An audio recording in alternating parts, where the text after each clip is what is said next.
Welcome back to the Football Terrace. Multiple reports today claim that Manchester United have ended their transfer pursuit and the transfer saga surrounding Jadon Sancho. The reports claim that since the arrival of Amad Diallo, Manchester United no longer feel the necessity to spend big on that area of the pitch and will focus their attention on three other major signings, including a new striker, a centre-back, and central midfield. However, and there is a big however here, there are other reports coming out of Germany that Borussia Dortmund are willing to lower the price of Jadon Sancho to well below the 120 million euro mark they wanted last year, and actually dropping below 100 million euros for the player. What is massively interesting about this, we are now already seeing in early February the public transfer negotiations between Borussia Dortmund and Manchester United starting again. United camp putting out the messages that we're no longer looking, we're looking elsewhere, we're not that interested. Borussia Dortmund realizing we've probably got to sell this player at some point. He doesn't want to remain here long term. We need to cash in now. The money hasn't returned to the European game. The British clubs, the English clubs especially, are going to be far more potent and stronger in the transfer market. We need to get this deal done. This deal, this saga, this transfer thread, in my opinion, is not just not ending. I think we're in the beginning of the final phase. It's going to be epic. There's going to be many trials and tribulations, but Jadon Sancho to Manchester United, in my opinion, is still a massive, massive possibility. Public negotiations have started, but I want your views and I want your opinions in relation to this. Massive contrasting stories across social media this morning, and of course the mainstream media as well. The article I read here this morning says, and we'll go through this, and of course we're going to interact with your comments. Make sure you're smashing that like button. It's really important that you get that done. It says here that Man United have ended their pursuit of Jadon Sancho and will instead focus on three other top signings this summer, whilst fears are growing. That's to do with Arsenal. Blah, blah, blah, blah, blah, blah, blah, blah. It says Man United appear to have struck Jadon Sancho off their wanted list, according to reports coming out of Manchester United since they brought in talented teenager Diallo. There is a belief around Old Trafford that the former Atlanta winger could prove every bit as good as Jadon Sancho. Indeed, it doesn't seem long before the 18-year-old will start featuring in the first team. Jadon Sancho has long expressed in Germany that he would like to leave and return to the UK. Manchester United may now be basically putting their sorry, what's happened to my camera there? Manchester United may well now put their attention elsewhere into trying to bring in a centre-back, a midfielder, and of course a new striker. A lot of people talking about the situation with Cavani being too old for the longer term and Anthony Martial not actually being a proper number 9. So, you know, we want your views and we want your opinions on this. We really, really do. Struggling a bit with the camera today. It keeps losing the face tracking, which is a little bit annoying. So it's losing the focus. I'm very, very sorry. In other reports, though, as we've already mentioned, I was on the United report earlier today. I'm just going to get this up in front of me. This is here coming from Sports Build. Says that Borussia Dortmund have reduced their asking price for Sancho to 100 million euro due to financial implications of the corona pandemic. And I think this is Borussia Dortmund. For me, right now, Borussia Dortmund are losing this battle. I think Borussia Dortmund are losing this fight. This is their way of, when I say trying to save face, I think there is this element here of, you know what, we tried it in the summer. We tried to sting Man United for as much money as possible. It hasn't worked. How do we get out of it now? And if Man United, the deal for Diallo is going to be a worry. The deal for Diallo is going to be a worry. I don't think Man United have made their mind up yet as to whether or not to pull out. We haven't seen Diallo actually play first-team football. But if he gets 10, 12 appearances this season, Diallo, and he looks every bit the real deal, Borussia Dortmund are they're going to legitimately feel that there could be a problem here. But as ever, I want your views and I want your opinions on this in relation to this deal. You're the most important element of the football terrace. But make sure, first of all, look at this, like 480 people watching across multiple platforms. Make sure you hit the like button. Why do people forget to do that? You're obviously here for a reason. If you hate us, hit the like button, still make more people hate us. If you love us, hit the like button and make more people like us. It's as simple and it's as straightforward as that. There's a comment here that says Diallo is pretty good. To be honest, why not develop him? My view, simple. Get both. Get both, because I want pressure on Rashford. I want pressure on Anthony Martial. I don't want there to be, I want pressure on Mason Greenwood. Get both. But remember, if we don't sign someone on the right, the report is suggesting that we're going to be looking at a striker. The main striker on the transfer list has been and will remain Haaland. So if you bring in Haaland, everything you're there saying about, well, why bring in Sancho, develop Diallo, you're going to have that same argument with another area on the pitch, and it could be the likes of Rashford and or Greenwood that potentially suffer. My personal view is I don't care. I'm about Manchester United winning first and foremost, and signing better strikers, signing better players is the way forward as far as I'm concerned. But there you have it. Multiple media reports today, some claiming that Dortmund are desperate to sell because of financial issues. They're willing to lower the price 20, 30 million. Where Man United is saying, nah, we don't even want him anymore. And you can all see what's going on there, right? You can all see the negotiation tactics there. You could, from both sides, it's as clear as the nose upon the end of my face. It really, really is. You can't get away from that. We're going to open up the lines for you all to come on and have your say in just a few moments. We've got to go past 150 likes minimum before we do that. So there'll be no callers until that point. So get your heads out your backside, smash the like button, share this on your social media platforms as well. Get your comments in and we'll go through them here. I'm just sharing something elsewhere. Give me just 1 second. My wonderful, beautiful, brilliant audience. There we go. I just need to share something here.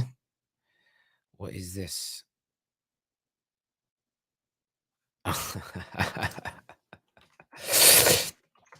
There we go. There we go. Neil here with a comment. One of our members, Neil, I'm just going to get that up on my screen. Sorry, Neil. I was just sharing something here, guys. I have a feeling the hype building up for Liverpool is to sign Mbappe. Will quickly turn Liverpool's heads to swoop in for Haaland or Sancho. Maybe. I don't know. Do you know what? It all depends when it comes to FSG and Jurgen Klopp, because if they really think they can get Mbappe, if it's almost like a nailed on certainty from their point of view, they'll go and get him. They'll go and get it done. It won't really matter. Like, legitimately, it won't matter. They'll go and get it done. If it's a pipe dream and there's no kind of commitment from the player or anything like that, then yeah, maybe they will. Maybe they will if there's an opportunity to go and sign a Sancho because he becomes available, or he is available. Maybe they'll put their attentions there. The Mbappe deal, look, we know what Mbappe is all about. You add Mbappe to this front. I mean, I would play Mbappe through the middle, but then kind of have a rotation where he can drop, when he drops out right, Salah goes central, vice versa with Mane. Maybe you have to sell one of those two to fund him, though. Signing Mbappe could be one of the reasons that those two players stay. It's going to be an amazing summer, and I think the British team, I keep saying British, the English teams, because no disrespect to Scotland, they don't really count in this conversation because they don't earn the money we do. Nobody's going to, you may see a case of the English clubs still wanting to be frugal with their funds this summer. But financially, we've just got so much more muscle than our European counterparts now. It's unbelievable. It really, really is. Comment here from Mark, who says Barcelona are in danger of going broke. They are not signing Sancho. Yeah, Barcelona are in all kinds of trouble. A lot of teams are across Europe. They just don't have the TV and the commercial deal, TV money and the commercial deals that the Premier League outfits have. It's as simple and it's as straightforward as that. Comment here from Aaron says, Terry, would you not think about Canavenga? Yeah, I mean, he's a talented youngster, there's no doubt. I think from my point of view, I think we have enough. I think we have enough talented youngsters already at Manchester United for us to not concern ourselves with that anymore. Does that make sense?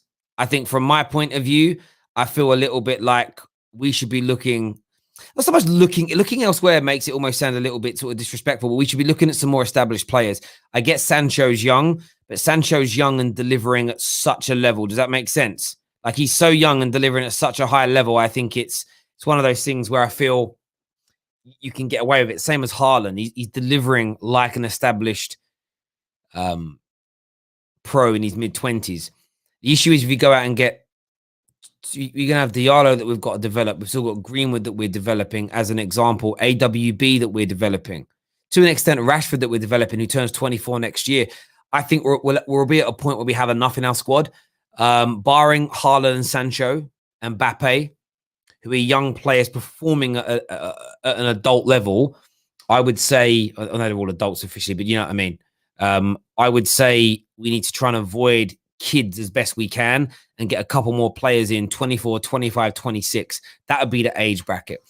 How old is Ndidi as an example? I look at Ndidi as an example here. I want to say he must be mid-20s. He's 24. He's going to turn 25 next season. Prime example of the kind of player that Manchester United need. Do me a big favor this morning, people, and smash that like button right about now. So important to the Football Terrace that you get that done for us. It truly, truly is. We need your support. We need your help and everything else. And everything else that goes with it. So make sure you're smashing that right about now. YouTube doing a madness at the moment, the people. Very difficult right now in relation to even getting impressions. So even getting people told that we're going live, they're just, don't know what's wrong with them. They're just not happy. I mean, maybe someone's upset them. I don't know. I actually think it's to do with the pandemic, if I'm being honest. I think there's this element of limitations on advertising spend, so they limit what content creators they're going to really push and promote, which is fair. I understand it. It's a business decision. So what we really need is your help, your love, your support in relation to that. So make sure you're smashing that like and that share button for us right about now, people. We're going to open up the Skype lines not Skype lines. I keep saying Skype lines because I used to say Skype lines. We're going to open up the lines for you to come on and have your say in a few moments' time. I'm going to share the link on the Discord server, so get yourselves across to that as well. Let's do some more of these comments. Neil here says, United on the way up makes me happy as a Liverpool fan. This rivalry with City is dead. If United get Haaland, Sancho, and Liverpool get Mbappe, football would be blessing us. It would be amazing, wouldn't it, for England to have some of the best players in the world again. And for too many, the Ronaldo Messi thing was amazing, but it was in a different. Imagine that in the Premier League. As having maybe one, that you got Mbappe, a future Ballon d'Or winner. You would have Sancho, maybe Haaland, potential future Ballon d'Or winners. Paul Pogba, hopefully he's still here. There'd be some serious talent. Jordan Henderson, you know what I mean? A comment here from JJ says YouTube is more anti-small creator and pro mainstream. Oh, there's no doubt about that. The fact is, if they actually notified, like I've had 4,000 new subscribers in the last 28 days. Sorry, 35 days. I counted. Sorry. If they just notified 4,000 people per stream, we'd be fine. They don't. They on average, out of 182,000, 83,000 people, we do 3 streams a day. They send out about 35 to 40,000 notifications only a month. It's mad. Not not like each time we go live. I'm talking in its entirety. It's an absolute rip-off, and I'm sure the bigger ones get better. But that's why you've got to bookmark the channel and everything else. And you sharing it on your social media platforms is very important. Very, very important indeed. Let's do some more of these comments here. Terry, leave Hendo alone. I'm only joking. I'm only having a bit of banter. It's a bit of banter. It's as simple and as straightforward as that. Hit that like and share button, people. Right about now, we are going to put the link up for you guys to come on. Have you nearly at 150 likes, and we need to go past that marker before I share anything. Once we do, I'll share it in the Discord with you all this morning.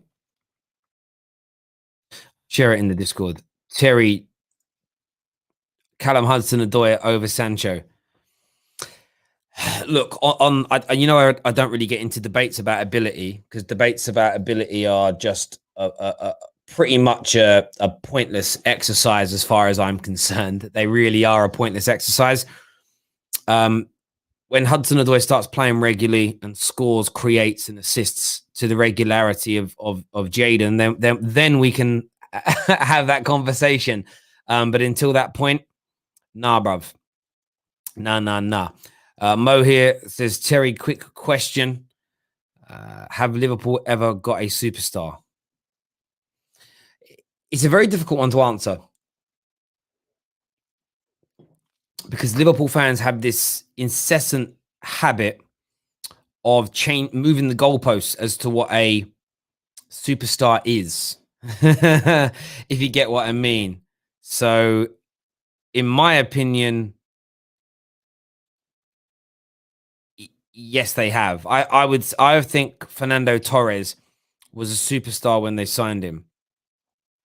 I do. I think he was a top player. I think Alonso was a star.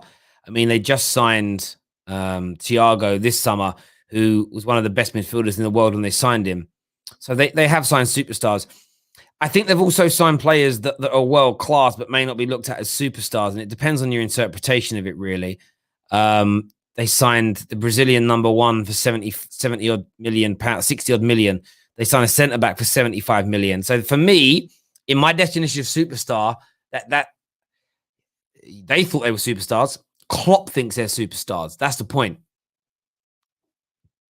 But yeah, it almost becomes in my opinion, a point. It's actually a pointless debate to have with people, because all that will happen is people will change their definition of superstar to say, nah, see, we don't sign superstars. Really predictable. Really predictable shit. So yeah, I don't really bother with it, if I'm being honest. It's just not. It's not for me.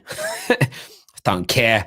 I don't care enough. Do you know what I'm saying? I'm just like, okay, cool, sweet. All right, we're going to go and share that link in just a few short moments with you. Just bear with me a second. I'm just posting something in the Discord server here to encourage a few more viewers to come over now and have their say, because that doesn't seem to be working right. So we just shared that on the Discord server, this link as well. I'm going to share the link over there right about now. So get yourself across to the Discord server, get yourselves involved on the stream. I want to hear from you right about now. Let's do some more of these comments here. Terry, a Gal and Ram arguing is so funny to watch. The new Carragher and the new Neville and Carragher. I hear you on that. I hear you.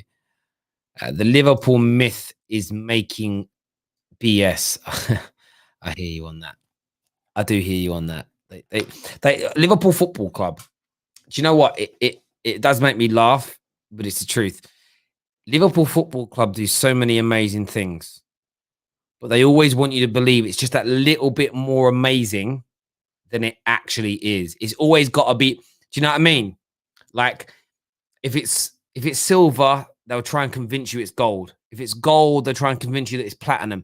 If it's platinum, they'll try and convince you that it's vibranium. Do you know what I'm saying?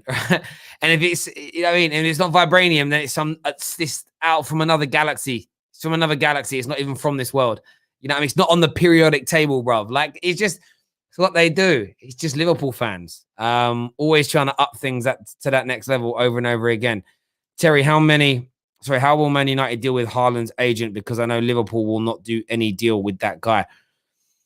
Don't know. I mean, it's if you sign Haaland, you get into bed with Mino Raiola.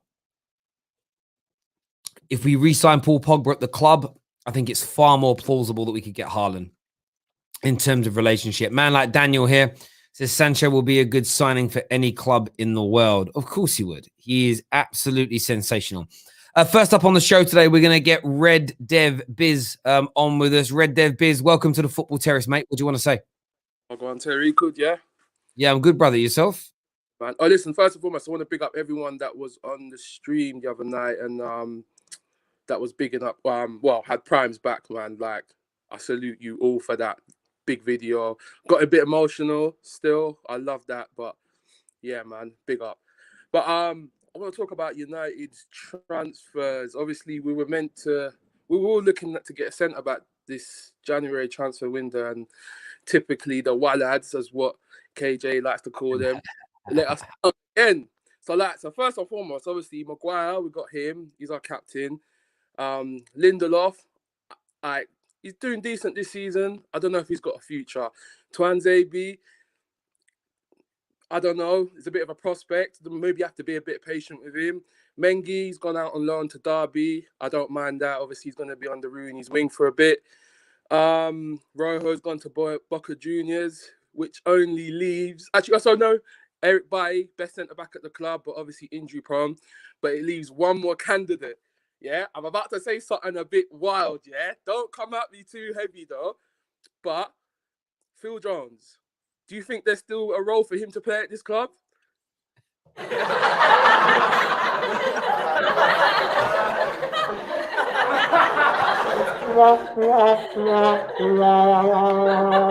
Bro, no. Listen, I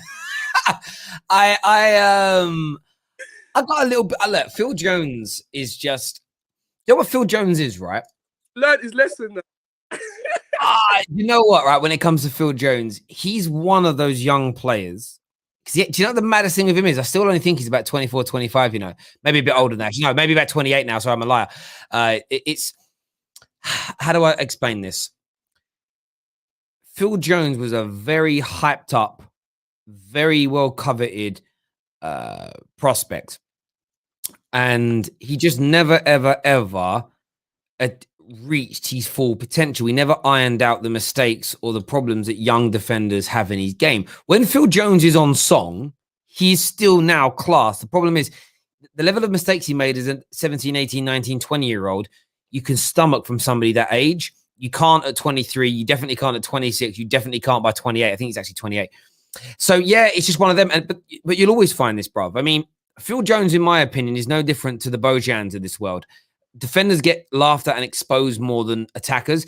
But if you go back to, just do this, do yourself a favor. Go back to type in 2009 football's wonder kids and see who's on the list. We'll do it while we're live now on the air. We're going to add KJ in. We're going to add Chucky in a minute as well when he's all set up to go. Right, let's do this live on the air right now. Right, let's put in 2009. When did he sign for us? 2011. It's 2011. So let's do 2011 football wonder kids, and let's see who's actually on this list. Yeah, man like Chucky's here as well.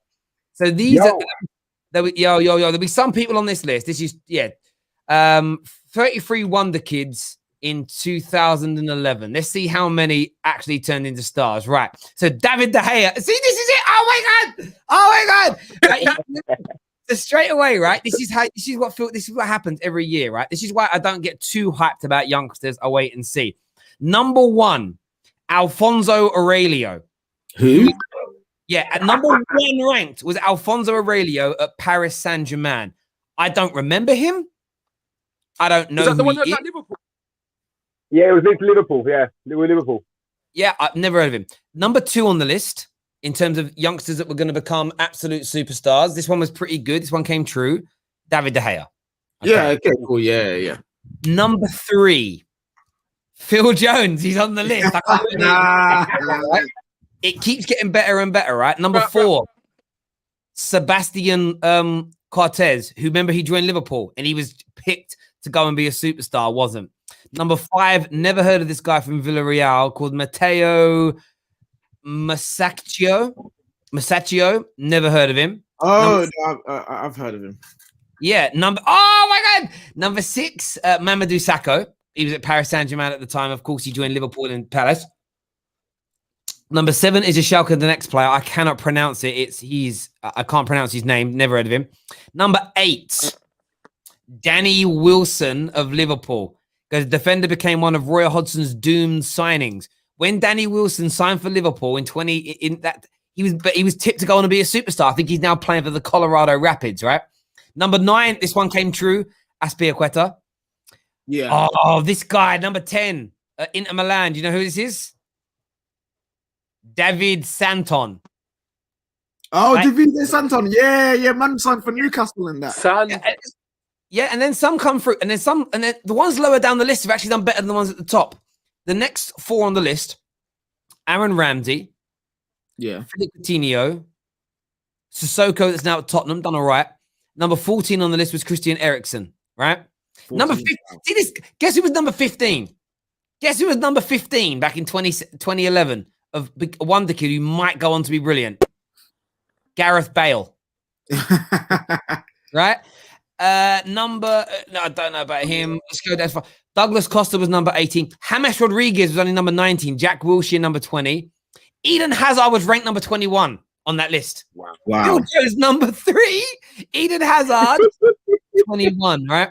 It was Tony Kroos, number 23. David Alaba was only ranked 24th. Wait.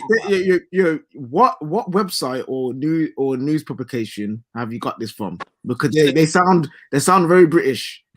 Well, no, so what they are is this is from a thing called Planet Football, but it's based on what Bleacher Report said back then. So this is a 2020 article, but it's looking back at what somebody else said back then. Bleacher Report. The Bleacher Report made this report, yeah? Yeah, so you've got there's other good names on there. Gio Wijnaldum, there's Lukaku, Pato's there. Oh, mate, number 29. Look at this guy. What they said about him, this is one of the best up-and-coming French players. Something like 72 goals in 100 appearances at academy level. He's tipped to become a star. Yaya Sanogo. But that's the point, going back to what Red Devil Biz said. Every year, there's this crop of youngsters that are going to kill it. Some go on to do, because Neymar's on this list. Some do Neymar's, some do Philip Coutinho, some do Eden Hazard's. Others, some often near the top. And if you just do it again, right? Let's type in like, go back 2009 football wonder kids. I love doing this. I love going back. Oh, wow. Some of the names on here. Carlos Villa. I remember him. Oh, yeah. This is 2009. Henri Savat, I think his name was. There's so many of these players. Oh, yeah, he went to Newcastle. Yeah, went to Newcastle. But Sonny at Valencia, I don't even remember that name. I want to find the first one on the list who actually made it. Bojan's on there. We know he flopped. John Fleck at Rangers. He's now at John Fleck. John Fleck. The Sheffield United Fleck. In 2009 was rated by this website, by Sports Bible. This was, as in like, but it's like a football thing doing it. Is in the top 10 wonder kids in 2009. John Fleck was on there. I want to try and find a name, like someone that you go, oh yeah, he didn't quite make it. See, they're so old on that list. I don't even remember half these men. It's crazy, but that's the thing. You can go back over the ages. You'll find names, and you'll be like, yeah, I remember him. I remember the other one. Listen, Red Devil Biz, thank you very much for coming on, mate, and having your say. Really appreciate it, bro. Top man, thank you. Boys, the Sancho news is legitimately now started. We've got Germany saying Borussia Dortmund are going to lower the price. You've got the English press saying Man United are pulling out. What are you saying, KJ? It's just this again. You know my stance on this.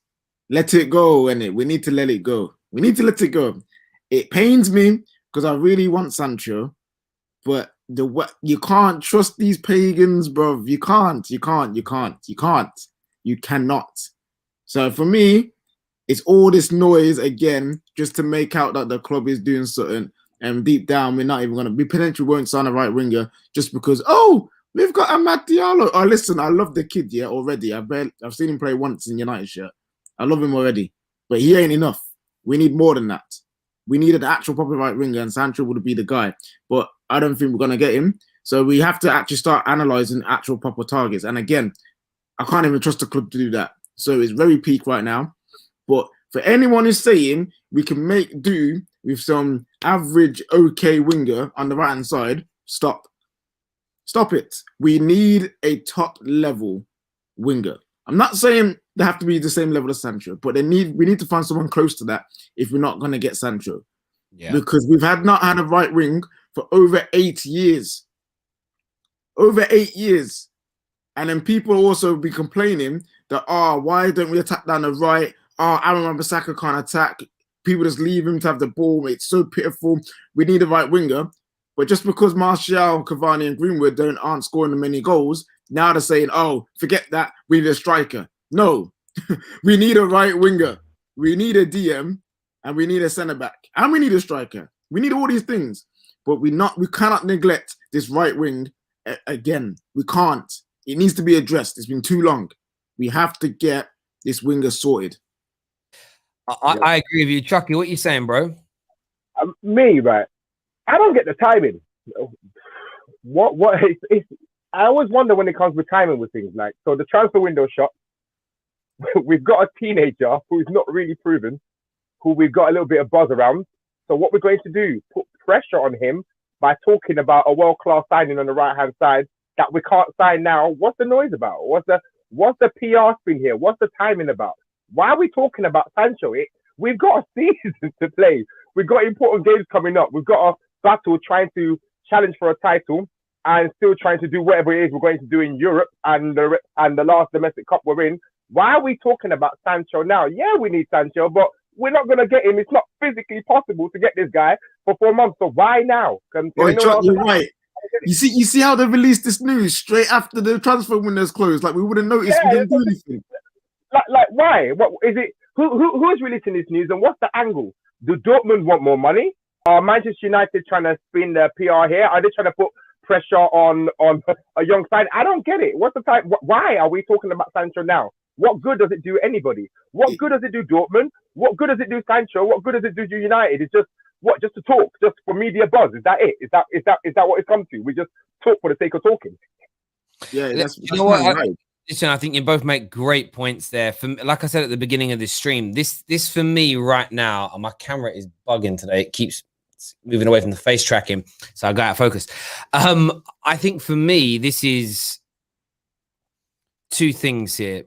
Man United still want Jadon Sancho, in my very, very humble opinion, and they've thrown out, they threw a little bone out, sort of saying, we're not looking at him anymore. We're happy with Diallo. We're going to look elsewhere. They know that Dortmund are suffering financially. This is when transfer negotiations tend to start. They do start early on. People don't wait until the window opens. They start talking now. Man United are clearly looking at this and thinking to themselves, we know they're struggling financially. Fans are not coming back to football this year.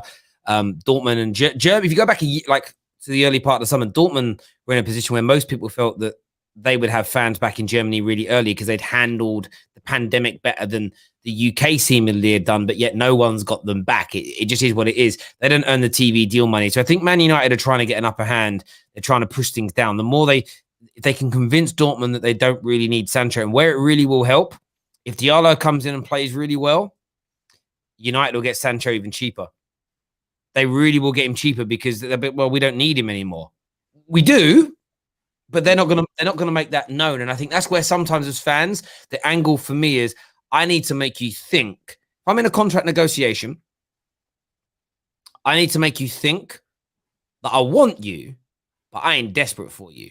You coming on board will make me better, but we will do just well. We'll be just fine without you. All you'll do is elevate us beyond the level that we can already achieve, but the level we're going to achieve is amazing and we're happy with as well. They need to sell that into Dortmund, and these things just get done publicly now, more so than ever before. That's what I was going to say. Like, yeah, do all the poker games, do all that. I don't need to see it.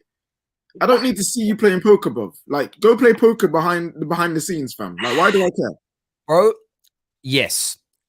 However, and there is a however here, when the Sancho level sign-ins, whether we like it or not as fans, United are gearing this up. Do you know why? Because they land him, it becomes a bit like Liverpool if they land Mbappe. It's social media-wise, it's the biggest signings ever. That social media traffic is gold dust. To the sponsors. You turn around to a new shirt sponsor, you turn around to a new arm sponsor, new cap sponsor, new watch sponsor, and you're like, listen, we're going to land this deal, and we're going to have Jadon Sancho stand there. He's going to have one of your watches on. We anticipate this video because the news is going to be built up for 6 months. When it lands, it's going to get a million retweets, and the YouTube video is going to get 500 million views. That's probably an exaggeration. They sell that in to sell the sponsorship for it, and that's essentially what this has become. The transfer market, I think, in the last 3 or 4 years, has almost become an industry in itself for journalists, for YouTubers, and for the football clubs. They build this. Look at the quality. Look at the video. I know he hasn't started well. The Doherty did. when he signed for Tottenham with the whole like laughing at his own tweets and stuff about not bad things about it's all done for like entertainment now. And that's why they do it, bruv. And I'm not saying it's right. I'm just saying that's what it is. I hear you. I hate it. Do you know what it is for me? It's a case of obviously Jadon Sancho will improve Manchester United brilliantly and will improve him actually and his profile. All that's all clear. But it's quite obvious to me it's not for what's happening on the pitch. So a part of me feels like it almost like this is for the Glazers. I don't care. I don't want to care about what is for the Glazers. I only want to talk about, obviously we want to talk about all things football, but I only want to concentrate on what we're doing on the pitch because that's what's important to my heart right now. You know what I mean? All the fanfare is exciting and that, yeah, but later on down the line, it's just the timing is weird. This is where I disagree with you. You know, I'm the first man to smoke those pagans, innit? You know that's me, innit? But if this was something for the Glazers, trust me, they would have got it already. Jadon Sancho, it might help them, yes, but in their heart of hearts, they don't care about this brother. You know what I'm saying? No, I think you misunderstand me. I'm talking about the noise. The noise being talked about, as in obviously a transfer is a process. I'm talking about the media drive, the noise, as in the clicks on Manchester United. That all helps the Glazers in my brain. It doesn't help us, as in what's happening on the pitch right now is what I'm trying to say. Do you understand what I mean? Oh, no, yeah, I get you. Yeah, no, and you're right about that. That element, you are absolutely right about. But as we say, that's not what the Glazers. Again, I'm not defending my explanation, and I know you're not accusing me of that. It's more that's just what, like at the end of the day with the Glazers, that's what they are. You know, that they care about making money. It's what Woodward's main job. I don't know if he'd ever admit this, but I almost know what his job is without having to even know what his job is. It's make us the most amount of money possible, bruv. It is.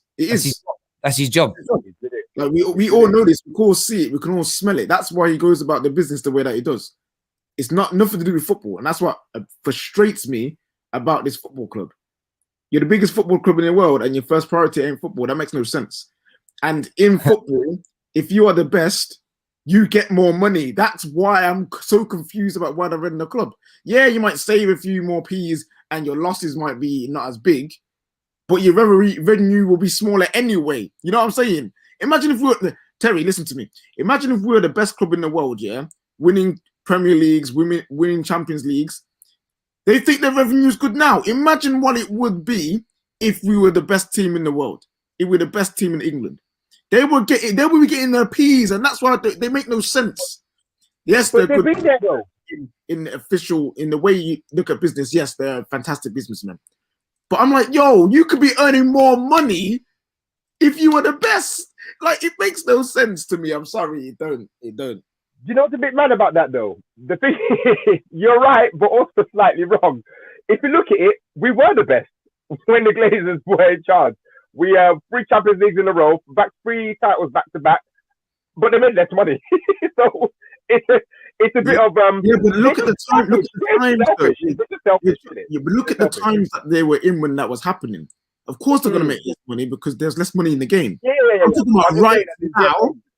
Right now, you get more money for being the best than you do by then scraping fourth. You do. Like, it's just the way it is. No, I hear that. It's one of those things, isn't it? It's frustrating for Man United fans. It's just frustrating for football fans because you always want the football to be at the forefront of what's going on at your football club. But you're right. It just isn't what the Glazers care the most about. It's as simple and as straightforward as that. I mean, I hope we get him because as I've said for many times before, I think he'll be I think he's an astoundingly good player, and I think what he could bring to Manchester United is just could just be absolutely phenomenal in terms of everything that's about him. In terms of other, do you expect though, either of you, for Man United to actually have a big summer transfer window, or you're not too sure? Nope. Not big, no. Couple of man, literally, we would need 4 or 5, I think, personally, to go push on and be actually challenged for a title. We would need 4 or 5, and those would be a right winger, DM, striker, centre back, backup, right back. That's what we would need. But I can't see these man. Literally, I can only hope that they man do that. More time, 1 or 2 signings, boom. You know what I'm saying? And that's it. probably another backup goalkeeper and a left back or something. You know what I'm saying? Because these idiots, fam, they don't know what they're doing in it. So yeah, man, I can't expect too much. I feel they're gonna get a couple. I reckon a couple of signings, and also when I look at the climate we're in right now, as in obviously we're lacking revenue. All clubs are lacking revenue from seats and bums and seats, and also it's similar state in America with the bubble situation there with their franchises they got over there. So unless they've heavily invested their money into some kind of stock system, it won't be financially responsible for them to heavily invest. So I don't think we're gonna get heavy investment. It will just be one or two and watch the landscape. The only thing that might push them to do something drastic is if another club rival does something that looks that might push us further back from where we are right now. So I don't see any more than one or two signings in the summer that we would care about of that magnitude. Yeah. No, yeah, go on. All you Glazer simps in the comments, yeah, you Glazer sympathizers in the comments, I see you, yeah. Listen, if you really love Man United, yeah, you should not even be happy that they're here. You know why? Because they are not good for the football club. You claim to love the football club, but yet if you speak against the Glazers, you're being negative. Now I'm not hearing that, you Glazer simps. You know what I'm saying? They are not good for the football club. They are running us into the ground. And you there saying, oh, but if they win us the league, you should be happy. No, shut up. Them man deserve smoke even if we win the league, fam. They need to start repairing. They need to start repairing the damage they have done to our football club. And that's when I'll start giving them praise. Until that day, smoke every day of the week is on site. They're pagans and Woodward is a wallet. I hear you on that. We're going to share the link if anybody else wants to call in and join us for the last part of this show. I'm going to put it in the comment section. Make sure you check out the Manscaped website right now for your 20% discount off all their male grooming products and sign up to the Football Terrace Discord server. I've got some big news coming for you all very, very soon. I can't say too much more about this big news until it actually arrives, but it is going to be massive. So all I can say is it's going to be big. It's going to be very, very big, and I'm very, very excited about what the future holds for the Football Terrace. So make sure you stay tuned for that bad boy. Jadon Sancho to Man United is the talking point. Will it happen? Are you happy with the way the transfer negotiations have gone public already? Everyone's going to have a different view, different opinion, but get yourselves on. Have your say now. We want to hear from you. Terry, are United signing Jack Grealish, Declan Rice, and Torres? I don't know. I have no idea. I would love. Do you know what? If we sign Declan Rice and Grealish, like if we when I sign Declan Rice, would you guys? He gets a lot of bad press. Like, is in like not being very good. Do you guys think he's a good player, bad player, what? He's a good player. He's a good player. He's better than Matic. You know what I'm saying? Like, and we need a DM, and I feel like he's a player that can improve and he deserves the spotlight. So yeah, I wouldn't mind Declan Rice. I wouldn't be angry with it. How about yourself, Chucks? Declan Rice is definitely a good player. We should not be so quick to judge players, especially when they've not played for Manchester United yet and have the top quality coaching behind them. Because 2 years ago, people will have us believe Fred's terrible. So I would have Declan Rice. Yeah, and plus remember, we talk about we lack leadership. And you need a captain of West Ham, like or vice captain of West Ham. So that's the leader on the field, bro. Yeah, absolutely. We've got Tommy with us. Tommy is a West Ham fan. Tommy, do you think that Declan Rice could make it at Man United? Is he good enough? Is he good enough for Manchester United? I think I've said this about Declan Rice. Like, I know obviously I rate him, innit? Like, I'm not one of them fans that go, "Hey, you become the best player in the world." Look, I said to him this season and last, he rarely has a bad game. Like, he rarely has a bad game. Like, I used to compare him to Jorginho. But now he actually drives the ball. Like, he brings the team forward. Like, he's unbelievable. Like, I said this though on the Chelsea thing. I said, like, if Harry Maguire's, I'm not one of them people. Like, I know West Ham fans saying if Harry Maguire's worth 80, then Declan Rice is worth 160. But I don't think that in it. But I think people do underrate him a little bit. Not a lot, but a little bit. I don't think they realise how much he's actually good. Like, he's unbelievable. I'm not gonna lie. I think he's a talented footballer. I'm a bit like you. I feel like he gets a bit of disrespect. But that's fine. I don't mind that. Yeah, I mean, absolutely. I mean, I know Chelsea are not after it now. It could be an interesting. I prefer Ndidi. I'd always pick Ndidi over him. Yeah. And Tommy, what's your thoughts on the Jadon Sancho stories that are circulating today? I don't know. That's what I mean with Man United. Like, they always get stories, don't they? And it's just like a bit boring. But I think you really need a centre back, to be honest. Like, I think you should like focus on a centre back.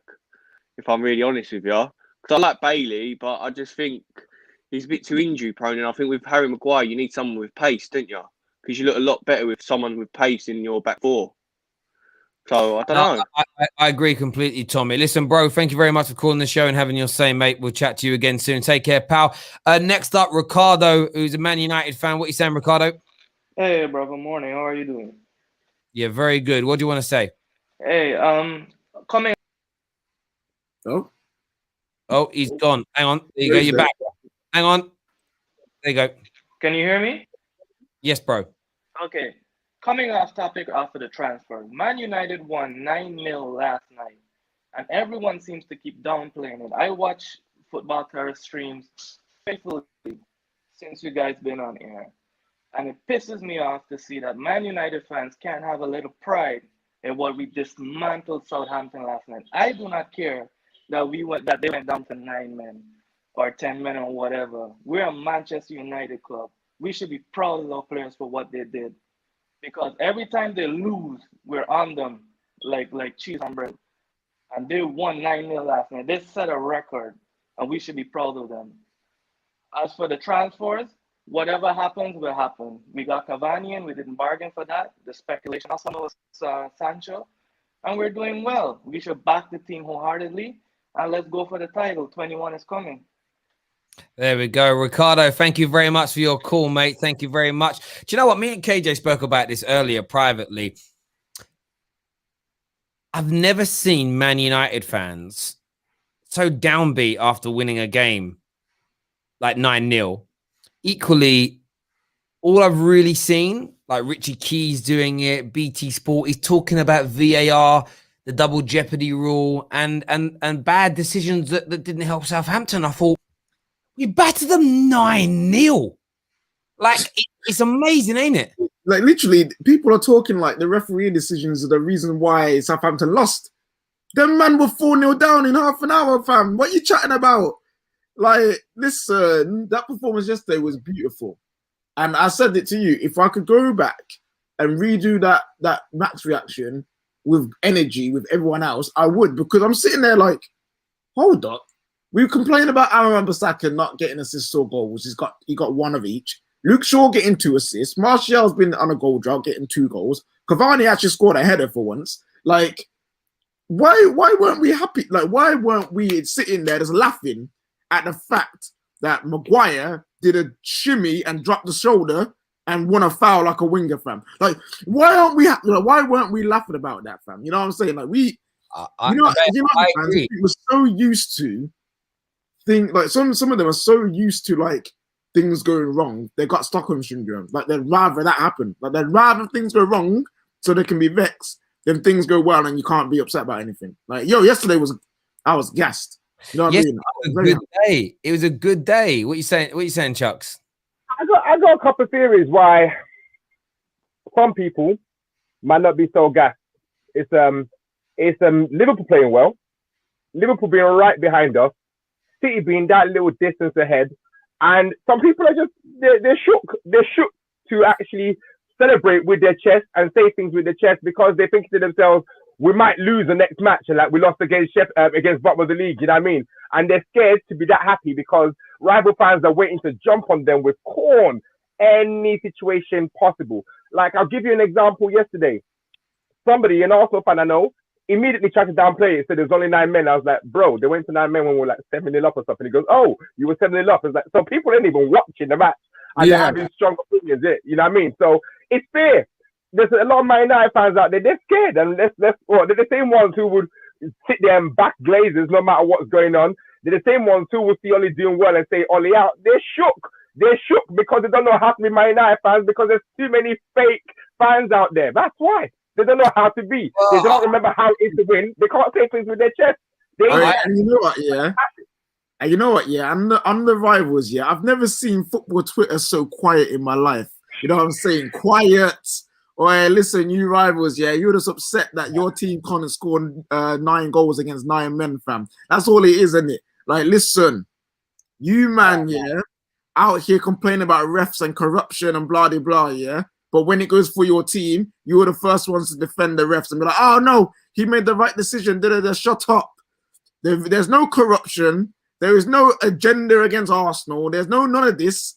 It's just the referees are what they are in the Premier League, and that's all it is. They are crap for everyone, and that's facts. And so don't even hear about no corruption. And the thing is with Richard Keys, right? Like, as an example, he done like a thread of Martial's diving's terrible. Someone's got to do something about it. I'm glad Rashford isn't doing it anymore. Someone's got to have a word in Bruno's ear. And I'm like, bro, where was your comments about refereeing and cheating and corruption and blah, blah, blah last week when Sheffield United scored an illegal goal and we had a legal goal disallowed? Where was the tweets? Where was the outrage on socials from these pundits and ex-pros and whatnot when Manchester City scored a goal that was 30 to 40 yards offside? Like, there was no outrage. Like, it took one referee on TV to go, yeah, actually, it was within the rules. And they went, oh, good, in the rules, no more debate needed. Nothing that happened yesterday. Man United didn't get a decision yesterday that we haven't seen happen to anybody else. And what I mean by that is it happened to Arsenal an hour earlier with the double jeopardy rule, and it's happened to other people before. So it isn't like Man United got this. It isn't like the beach ball situation where it's the first time it's ever happened in football and the referees don't really know how to handle it and they make a blunder. Every decision that went Man United's way yesterday has happened to others. Loads of people have been offside because the shirt line of their arm is offside. Now, people say you shouldn't be offside with your arm. I hate that argument. I hate when people say that because I think you can control the ball with that part of your body, though. If you can control the ball with that part of your body, it can be offside. You can't, you don't score to their arm. No, but you can control it. Balotelli scored, sorry, bro. Balotelli scored with that exact part of his body. So they put the goal, bang, checked it in. So you can.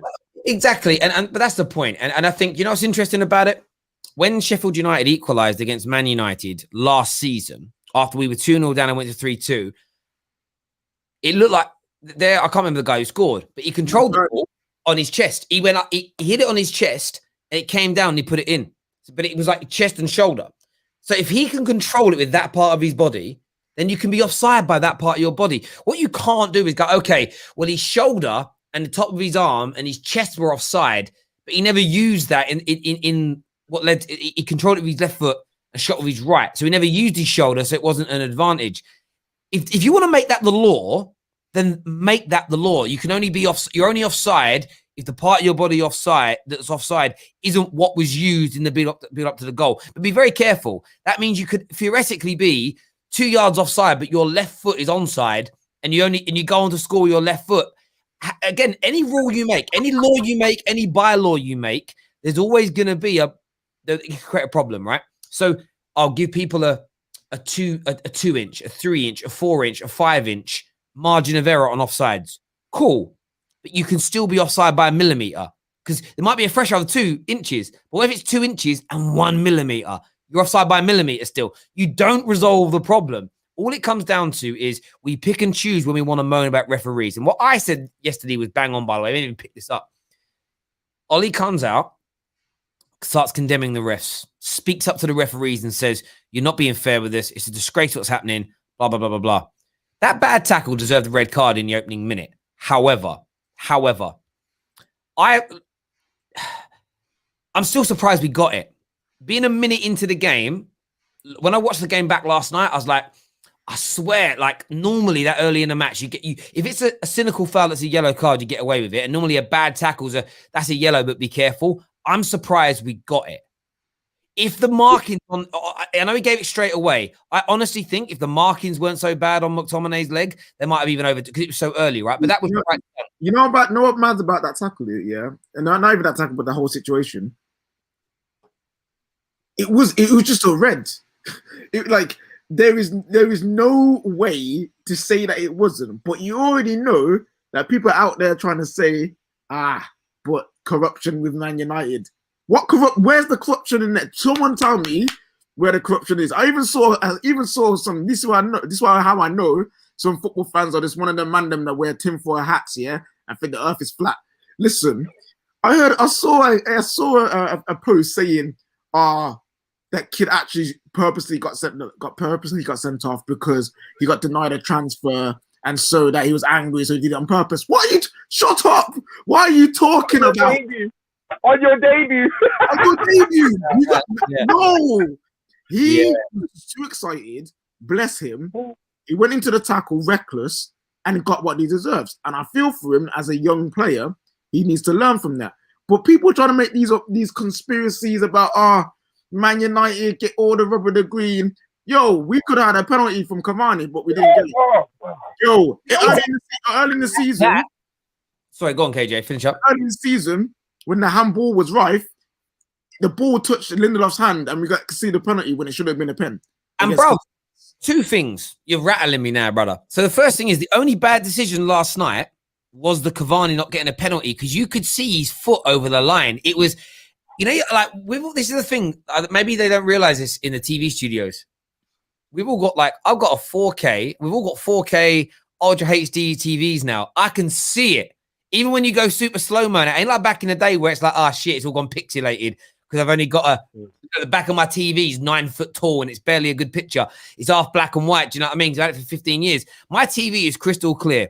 I'm like, look, as soon as they're showing it, I was like, it's a penalty. You can see his big old foot over the line, right? It's like, there's a penalty. That's the only bad decision. The other thing, right? That handball rule. Let's have it right. That handball rule was bullshit. Some of those handballs that were given early on in the season, it's just no way they were deliberate. They were completely ball to hand. They should never have been given. But how dare they change that law 1/3 of the way through the season? Or they change the interpretation of it? Because what about all the teams that were punished with it and lost points in the first third, but everyone that gets away with it since? And the bit that got to me, I haven't seen a handball decision for an accidental handball given at all for months, barring City's second goal against Villa. And you're like, why would you?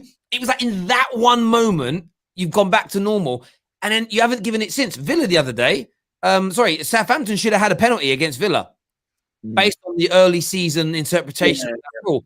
That was far more a handball than the one City got, and it wasn't given. But these are the actual bad decisions, and there's no talk. The offside of Chadham yesterday, his arm was offside.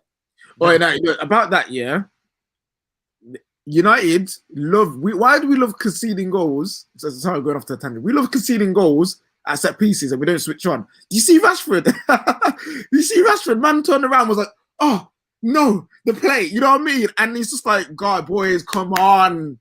Switch on. Oh, I get one thing, it happened twice in the game. Fred, is so unfortunate about his play.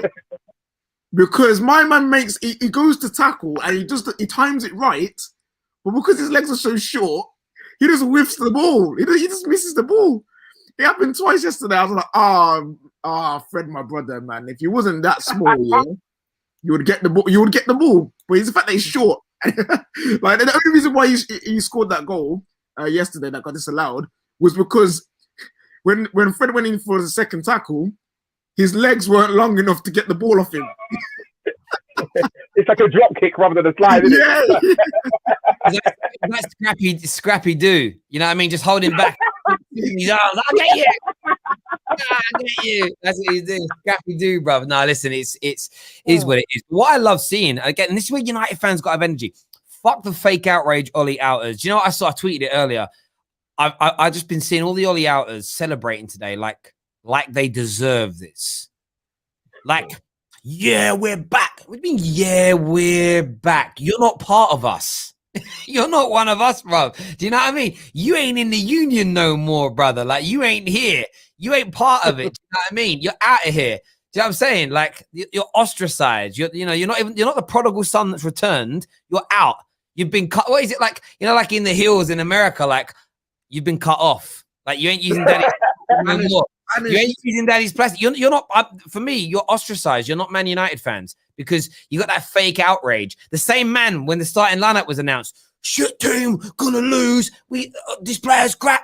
We win 9-0. Ah, we're back, baby. Oh, What do you mean we're back? You ain't one of us, bruv. You're an op. You're an op. Do one. I no love class, no decorum. Exactly. None. And it's like you don't think we can see. Also, you don't think we can see through your fake smile, your fake celebrations, your pretend love. Like, honestly, trust me, brother. Your acting's terrible. Terrible. Someone's asking. Fake orgasm FC, bro. That's what you are. Fake orgasm FC. I've got a question for you, man.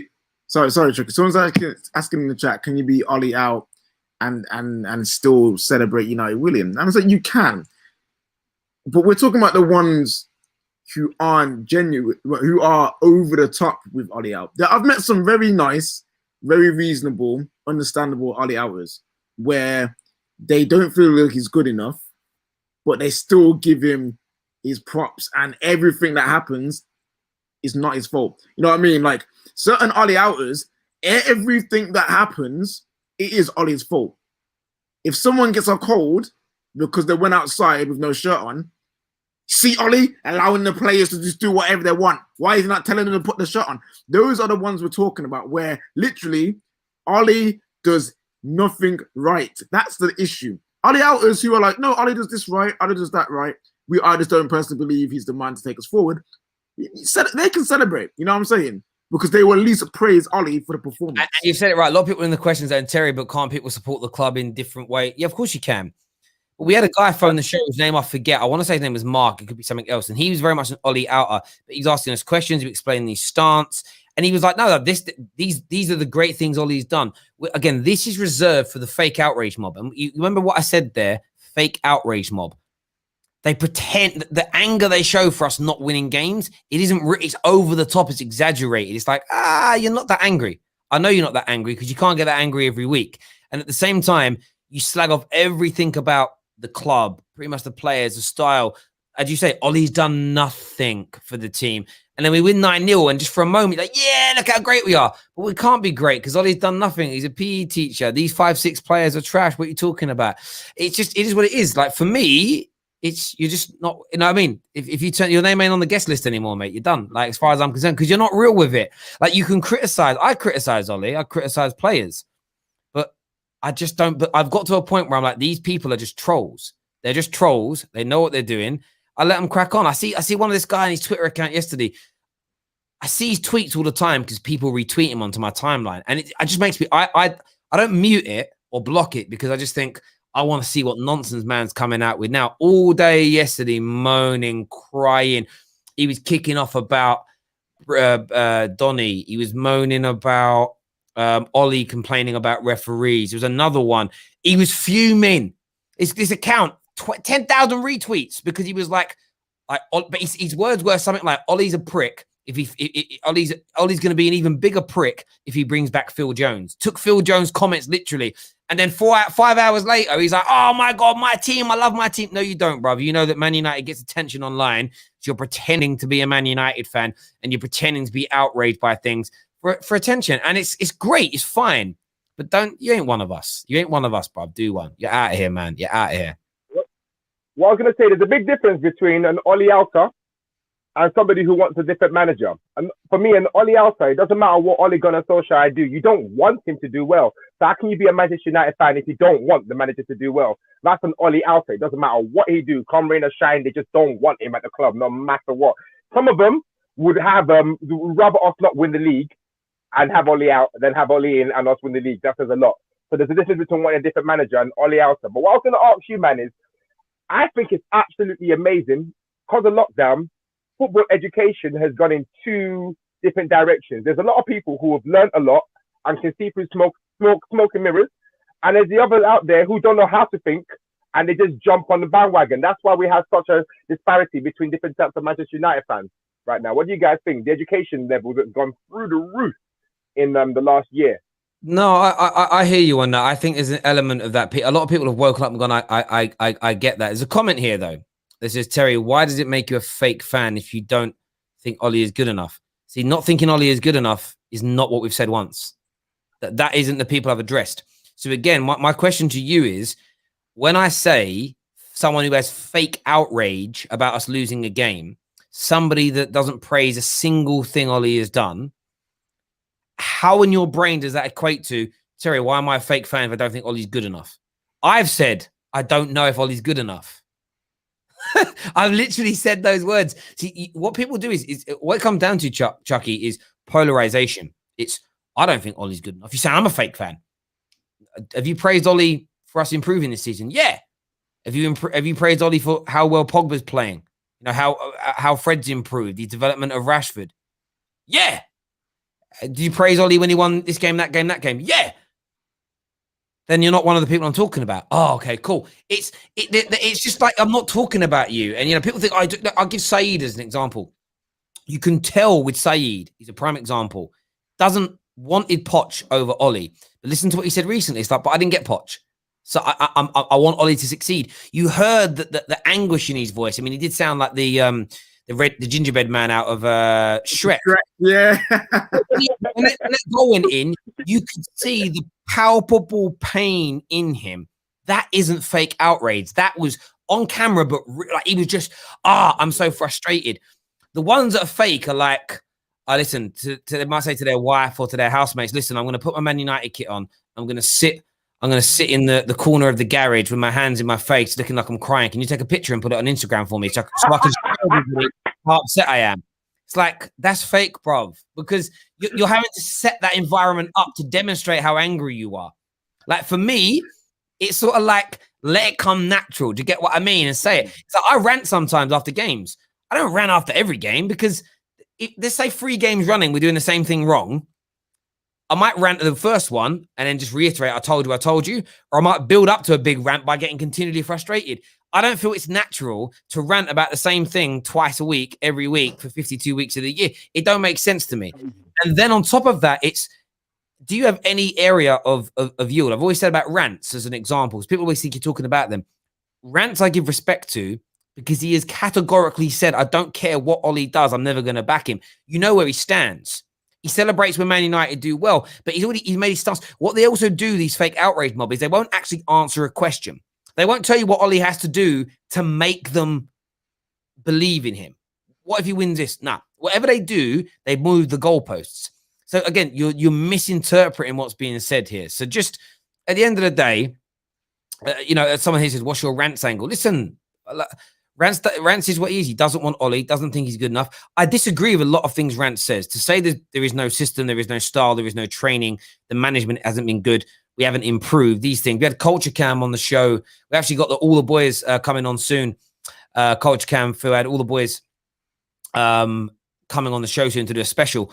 Like, he came on, they said the same thing, like no improvement, nothing. And I think that's wrong. I think there's been palpable improvements in Manchester United.